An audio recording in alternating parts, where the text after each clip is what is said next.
2014 চনত 2014 কংগ্ৰেছে হাৰিলে তো কংগ্ৰেছে হাৰাৰ কাৰণ আপুনি কি বুলি কাৰণ 15 বছৰ তেখেতলৈ কন্টিনিউ আপোনালোকে হয়তো ৰাজনীতি কৰিলে বহুত কামো কৰিলে কিন্তু আৰু হাৰিলে নহয় দুটা কথা কৈছোঁ হয় বহুদিন কাম কৰিলে মানুহৰ এইটো কথাও ক'ব লাগিব আমিতো ঈশ্বৰ নহয় আমিতো আল্লাহ নহয় আমাৰ ভুল আমাৰো ভুল হয় সকলোৰে ভুল হয় সকলোৰে ভুল হয় হয়তো আমাৰ কিছুমান ভুল হৈছে যাৰ ফলত এটা মানুহে হয়তো আমি সন্তুষ্ট কৰিব পৰা নাই তাৰ উপৰিও কিছুমানক মই কৈছোঁ আমি বহুত কৰি দিছোঁ কিন্তু হয়তো আৰু বিচাৰি ৰাইজে যে আমাৰখিনি নহ'ল যে দুৱাৰকাথাৰ ৰাস্তাটো হ'ল আমাৰ আদাবাৰীটো নহ'ল আদাবাৰীটো হ'ল এবাৰ বুঢ়ীত পালতটো নহ'ল এইটো এনেকুৱা কৰিব যে এটা এণ্টি এষ্টাব্লিছমেণ্ট এটা হেৰি হয় বহুদিন কাম কৰিলে হয় হয় কাৰণ মানুহে আহি যাব মানুহে MLA ঘৰক মন্ত্ৰীৰ ঘৰক MP ঘৰক আহিব কাম কিবা বিচাৰি আহিব সকলোকে সন্তুষ্ট কৰাটো সম্ভৱপৰ নহয় গতিকে এণ্টি এষ্টাব্লিছমেণ্ট এটা হয় আৰু কিছু ভুলো হয় মইতো কোৱা নাই যে ভুলৰ যি নহ'ব সেইটো কোৱা নাই হয় ভুলো হয় আমিতো ঈশ্বৰ নহয় আমিতো আল্লাহ নহয় সকলোৰে এওঁলোকেও চৰকাৰ কৰিছিল তেওঁলোকেও এতিয়া প্ৰথম অৱস্থাত আজি কিমান ভাল মানুহে আগ্ৰহী কৰিলে এতিয়াতো লাহে লাহে কৈছোঁ কিছুমান কথা কৈছোঁ নাই কৈছে ক'ব এইটো স্বাভাৱিক কথা সকলোকে ক'ব আৰু কোনোবা চৰকাৰ আহিলে তেওঁলোকে ক'ব গতিকে এইটো মানে এই যিটো মানুহৰ বহুদিন চালোঁ আৰু তাৰ উপৰিও 2014 আমাক এনেকুৱা কিছুমান আশ্বাস দিলে এই কথাটো মই চাইছোঁ যে অসমৰ ৰাইজে কি বিচাৰে যে বাংলাদেশক মাটি নিদিয়াটো বিচাৰে হয় কৈ দিলে যে আমি বাংলাদেশক মাটি নিদিওঁ অসমৰ ৰাইজে কি বিচাৰে যে এই নদী বান্ধটো হোৱা নিবিচাৰে যে ঠিক আছে আমি নদী বান্ধটো নকৰোঁ অসমৰ ৰাইজে যি বিচাৰে তথাস্তু তাকেই দিম সেইটোৱেই দিম ক'লে জানে কিন্তু তো কথাবিলাক ৰাখিব পৰা নাই প্ৰতিশ্ৰুতি বহুত দিছিলে প্ৰতিশ্ৰুতিটো বহুত দিলে আৰু প্ৰতিশ্ৰুতিবিলাক ভালে আছিল প্ৰতিশ্ৰুতিবিলাক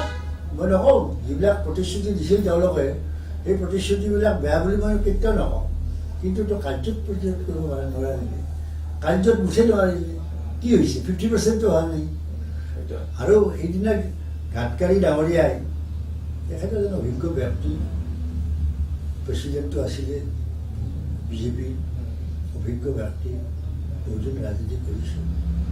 তেখেতে ভাল স্বীকাৰ কৰিছিল তেখেতে যে আমি কিছুমান ভুৱা প্ৰতিশ্ৰুতি দিবৰ বাধ্য হৈছোঁ ভোটৰ ক্ষেত্ৰত দিছোঁ কৈছিল নহয় তেওঁতো কৈছিলে গতিকে প্ৰতিশ্ৰুতি ৰাজনীতি দিয়েই এইটো মই অস্বীকাৰ নকৰোঁ কিন্তু কথা হ'ল কি অন্তত মোৰ দেন 50% কৰিব লাগে তেতিয়া মানুহে কয় কি জানে তেতিয়া মানুহে কয় ঠিক আছে অৰ্ধম দজতি পণ্ডিতম আধা বাদ দিলোঁ আমি আধাটোতো কৈছে হে সেইটো কৰিব লাগে সেইটো নকৰাৰ কাৰণে এতিয়া তেওঁলোকক মানুহে বেয়া পাইছে এইটো নকৰাৰ কাৰণে বেয়া পাইছে প্ৰতিশ্ৰুতি দিলে মই নকওঁ গোটেইখিনি প্ৰতিশ্ৰুতি পালন কৰিব পাৰিব এইটো মই নাভাবোঁ এইটো মই যে গোটেই 100% কৰিব লাগিব সেইটো নোৱাৰে কোনেও নোৱাৰে এইবিলাক কথা এনে থিয়ৰিটিকে ক'ব কোনোবাই মই বয়সীয়াল মানুহৰ কথা ক'লে সাৱধানে ক'ব লাগে এতিয়া গতিকে কিন্তু আধাটো কৰিব লাগে কিন্তু এতিয়াতো উঠে কৰা নাই এই যে ক'লে যে 15 লাখকে একাউণ্টত সোমাই দিম ফৰেনৰ টকাবিলাক ৰাইজে বিচাৰিছিলে আমাৰ শ্ৰদ্ধেয় ৰামদেৱ ডাঙৰীয়াই তেখেতে অনশন কৰিলে কিমান কি কৰিলে নহয় জানো যে ফৰেনৰ টকা আনিব লাগে কৈ দিলে যে ফৰেনৰ টকাবিলাক চব আমি আনিম নহয় আনি আমি 15 লাখকে দিম ৰাইজেতো ভাল পাবই ভাল প্ৰতিশ্ৰুতি সেইটো কৰিব পাৰিলে তেওঁলোকক আমিও ধন্যবাদ দিলোঁহেঁতেন কিন্তু নোৱাৰিলে নহয় গতিকে প্ৰতিশ্ৰুতিবিলাক ভাল আছিল সেইটো মই অস্বীকাৰ নকৰোঁ কিন্তু প্ৰতিশ্ৰুতি পালন কৰিব তেওঁলোকে নোৱাৰিলে আৰু নোৱাৰা কাৰণেই মানে তেওঁলোকৰ ওপৰত মানুহ এতিয়া নাৰাজ হৈছে প্ৰতিশ্ৰুতি দি প্ৰতাৰণা কৰা এইটোতো বাৰু বেয়া বস্তু গাডকাৰী ডাঙৰীয়াই কৈছে প্ৰতিশ্ৰুতিবিলাক তেওঁলোকে যে এইটো মানে ভোটৰ স্বাৰ্থত কৰিছিলে, এতিয়া তেওঁলোকৰ এজন ডাঙৰ নেতা ভূতপূৰ্ব সভাপতি বিজেপি নহয়, এজন পৰিপক্ক ৰাজনীতিজ্ঞ, তেখেতে এইটো কৈছে, সত্য কথা কৈছে তেখেতে, সত্য কথা কৈছে। বৰ্তমান সময়ত অসমৰ এজন বহু বিতৰ্কিত বিধায়ক অসমত শিলাদত্তদেৱ, তেখেতে বহুত বিতৰ্কিত মন্তব্য কৰি এটা অসমত চিনাকি, যদি তেখেতক চিনি পায় এনেকৈ বিতৰ্কিত মন্তব্য কৰি পেলাই, তো তেখেতৰ বিষয়ে আপুনি কি ক'ব? তেখেতক যদি মই আপোনাক মই সেইটো বেলেগ কথা, মই কিন্তু তেখেতৰ মন্তব্যবিলাকক মই ভাল নাপাওঁ। তেখেতে কিছুমান এনেকুৱা কয় মানে যিবিলাক কথাই মানুহক মানে এটা উত্তেজনা আনে, অদৰকাৰী উত্তেজনা আনে, বেয়া উত্তেজনা আনে, তেনেকুৱা কথা তেখেতে কয় কিছুমান, ক'ব নালাগে। তেখেত এজন বিধায়ক, সক্ৰিয় বিধায়ক, তেওঁ বহি নাথাকে তেওঁ, কিন্তু তেওঁৰ সময়খিনি বিধায়ক হিচাপে তেওঁ ভাল অসমৰ উন্নতি হওক সেই ক্ষেত্ৰত তেওঁ মনোযোগ দিব লাগে। তেওঁ যে বুদ্ধিবান মানুহ, জানা মানুহ, গতিকে তেওঁ সেইবিলাকত বেছি মনোযোগ দিব লাগে। কিন্তু ধৰক এনেকুৱাকৈ যিবিলাক কথা পৰা আমাৰ সাম্প্ৰদায়িক সম্প্ৰীতিটো নষ্ট হ'ব পাৰে, যিবিলাক কথাৰ কাৰণে আমাৰ ভিতৰতে হিংসা হিংসি বেছি হ'ব পাৰে, সেইবিলাক কথাৰ পৰা আমি সদায় আঁতৰত থাকিব, তেখেতে তেনেকুৱাকৈ বেছিকৈ কয়, সেইটো ঠিক নহয়। তেখেতে উচিত কথাখিনি কওক, তেখেতে উচিত কথা কিবা কয় সেইটো ভাল। তেখেতে এজন মই কওঁ যে সক্ৰিয় বিধায়ক, সেইটো মই মানো, কিন্তু তেওঁৰ হেৰিটো ঠিক লাইনত যাব লাগে। তেওঁটো মানে যিটোৰ দ্বাৰা তেওঁৰ বিধায়ক হিচাপে তেওঁ যিখিনি ভাল উপকাৰ, যিটোৰ পৰা ৰাইজৰ উপকাৰ হয়, অসমত শান্তি প্ৰতিষ্ঠা হয়, অসমৰ সকলোৱে ন্যায় পায়, সকলোৱে ন্যায়তে পাব লাগিব, ন্যায় পাব লাগিব, সেইটোৰ কাৰণে তেখেতে চেষ্টা কৰক। সেইটোত যদি তেখেতক ভাল পাব মানুহে, তেখেতৰ জনা মানুহ সেইটোত কৰক তেখেতে। কিন্তু তেখেতে এনেকুৱা কিছুমান মন্তব্য, যিবিলাক মন্তব্যৰ পৰা আমাৰ ভিতৰত এটা অদৰকাৰী উত্তেজনা আনিব পাৰে, সেইটো কৰিবৰ পৰা আঁতৰত থাকিব লাগে। বৰ্তমান হিন্দু বাংলাদেশী যিটো প্ৰসংগ, এইটোতো এটা বহু চৰ্চিত বিষয় হৈ পৰিছে। এই হিন্দু বাংলাদেশী ক্ষেত্ৰত আপুনি কি ক'ব? বিজেপিৰ যিটো মানে শুনক, আমাৰ অসম আন্দোলনৰ পিছত যিখন চুক্তি হ'ল খিলঞ্জীয়াৰ স্বাৰ্থ হৈছিলে, অসমীয়াৰ স্বাৰ্থ, সেইটো আমি কৰিলে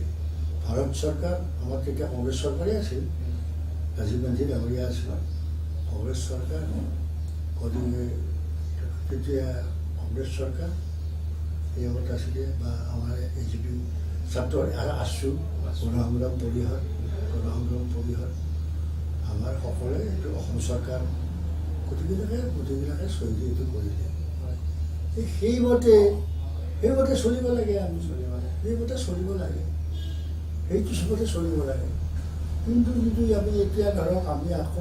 কিছুমান মানুহ আমি ক'ত ঠাই দিম কওকচোন, আমি ক'ত ঠাই দিম? আমাৰ নিজৰে খাবৰ নাই, নিজৰে কৰ্মৰ অভাৱ, আৰু এই মানুহবিলাক যদি আনো, তেনেহ'লে আমি তেওঁলোকক আমি ক'ৰ পৰা তেওঁলোকক জব দিম? আমাৰ জববিলাক তেওঁলোকে ভাগাই দিম নেকি? আমাৰ যিখিনি জব, আজি তেওঁলোকে ধৰক কৈছিলে যে 2 কোটি কৰি বছৰে জব কৰিবতো নোৱাৰিলে, ডেকাসকলে ভাল পাইছিলে, ভাল প্ৰতিশ্ৰুতি আছিল, ভাল, কিন্তু তেওঁলোকে নোৱাৰিলে। এতিয়া ধৰক আমাৰ মানুহে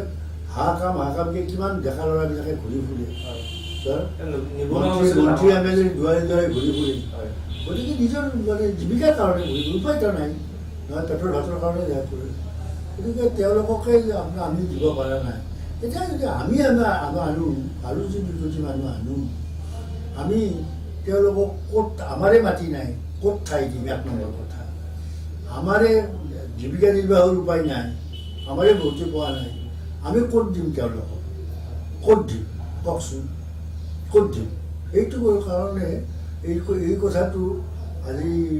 আমাৰ দলৰ অসমৰ ৰাইজে এইটো কেতিয়াও মানি লোৱা নাই মানি লোৱা। আপোনালোকে যদি মোৰ এই চেনেলটো চাই ভাল পাইছে তেনেহ'লে লাইক কৰিব, কমেণ্ট কৰিব, ছাবস্ক্ৰাইব কৰিব আৰু শ্বেয়াৰ কৰিব, বহুত শ্বেয়াৰ কৰিব আৰু বেল আইকনটো দেখিবলৈ নাপাহৰিব। ধন্যবাদ, নমস্কাৰ।